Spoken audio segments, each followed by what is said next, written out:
पिछले अनेक दिनों से हम लोग अनुक्रम पर काम कर रहे हैं। पिछली बार मैंने कॉशी अनुक्रम यानी कॉशी सीक्वेंस की बात की थी, लेकिन अभी बीच में एक प्रश्न आ गया जिसमें कि सीक्वेंस के एक उपयोग की ज़रूरत है। तो पहले हम उस प्रश्न को कर लेते हैं और अगली बार फिर कॉशी अनुक्रम को आगे बढ़ाएंगे। प्रश्न यह है कि हमारे पास एक फंक्शन है, आप उसे y कह लें, आप उसे fx कह लें, और वो फंक्शन है cos x plus cos x root 2। बात यह है कि इसका जो ग्लोबल मिनिमम है वो क्या होगा, एग्जिस्ट करेगा या नहीं करेगा, या अगर ग्लोबल मिनिमम नहीं है तो इन्फिमम क्या होगा। इस बात का विचार हम लोग करना चाहते हैं। देखिए, ये बात तो बिल्कुल निश्चित है कि इसकी जो वैल्यू है वो -2 से कम तो नहीं हो सकती। -2 भी कब होगी, जब cos x equal to cos x root 2, ये दोनों के दोनों -1 हो जाए। और ये तब होगा जब x जो है वो एक तरफ तो 2m प्लस 1 हो और एक तरफ x जो है वो 2m प्लस 1, ये x रूट 2x इसकी बात है। लेकिन ये हो नहीं सकता, और यहाँ पर जो है ये m और n ये जो है मेरे इंटीजर है। मैं ये देखना चाहता हूँ, क्योंकि ऐसा हो जाए तो ये हो जाएगा। तो इसके लिए ये चूंकि संभव नहीं है, क्योंकि अगर मैं दोनों कर दूँ, डिवाइड कर दूँ, तो root 2 equal to 2m plus 1 upon 2n plus 1, जो कि संभव नहीं है।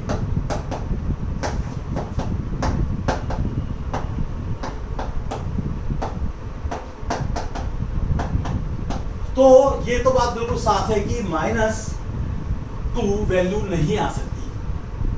मिनिमम जो ग्लोबल मिनिमम है वो -2 नहीं होगा, -2 से कम तो वैसे ही नहीं होगा। लेकिन क्या -2 को इन्फिमम कह सकते हैं? तो उसको देखने के लिए मैं थोड़ा सा एक प्रयास करता हूँ। मैं एक ऐसी सीक्वेंस बनाता हूँ odd number upon odd number की, जो कि रूट 2 को कन्वर्ज करती है।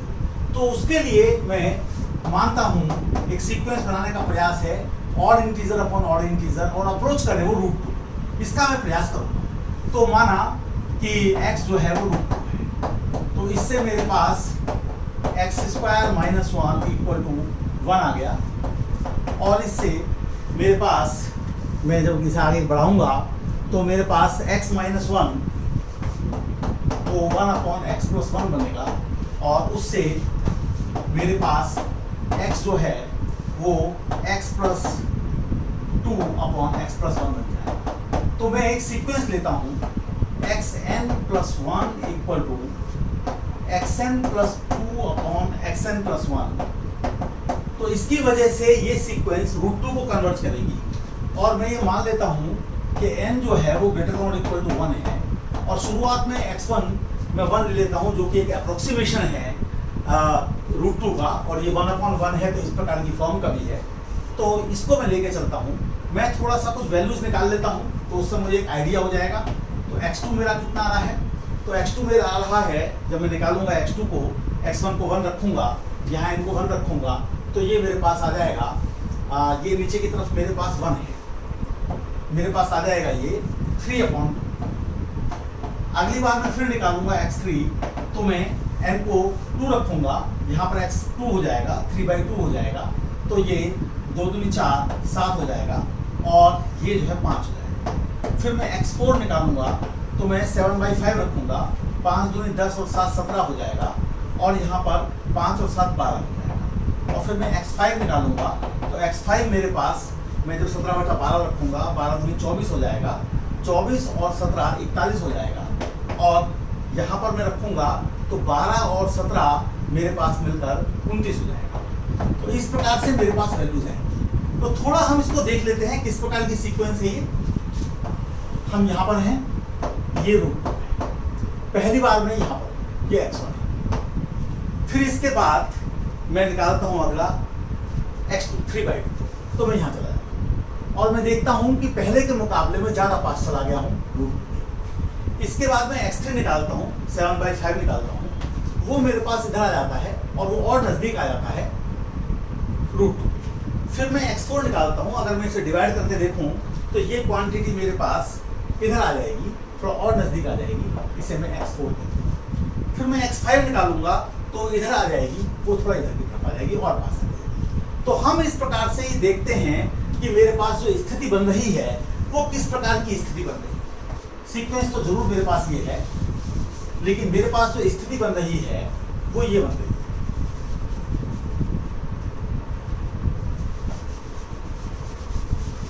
मैं इसको थोड़ा मिटा देता हूं।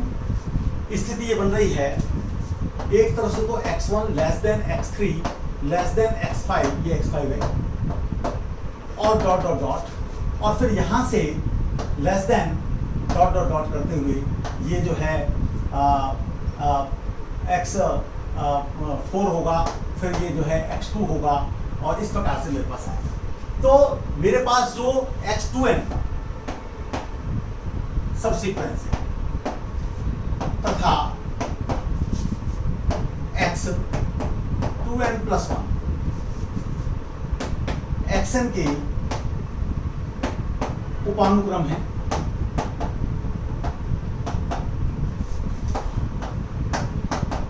अब क्योंकि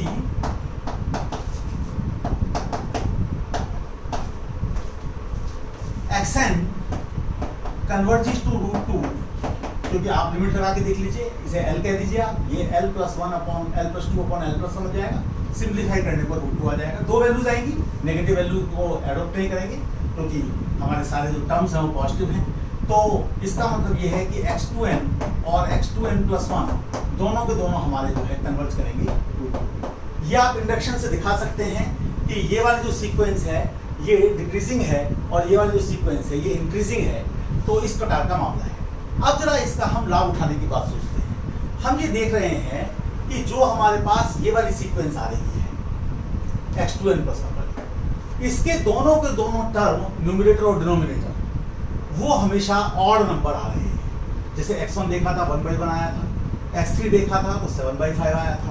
तो अगर हम इसको थोड़ा ध्यान से देखें तो हम यहाँ पर एक बात महसूस करते हैं, और वो महसूस ये करते हैं हम कि मैं अगर ऐसा करूं कि मैं x को अगर जैसे मेरे पास कोई xn की वैल्यू आ रही है 2n प्लस 1, मेरे पास कोई वैल्यू आ रही है और वो आ रही है 2 alpha plus 1 upon 2 beta plus 1, जहाँ पर अल्फा बीटा ये इंटीजर है, इस प्रकार की मेरे पास कोई वैल्यू आ रही है और ये एक अप्रोक्सीमेशन है √2 का। तो मैं ये कह सकता हूँ कि 2 alpha plus 1 is approximately equal to 2 beta plus 1 √2, ये मैं कह सकता हूँ। तो मैं अगर x को, क्योंकि यहाँ पर थोड़ा सा ये रह गया था, इसको हम कर सकते हैं, इसको हम जो है पाई कर सकते हैं, और यहाँ पर इसको जो है ये इसको भी हम जो है पाई कर सकते हैं। तो उससे ये -1 होकर ये हो जाता है।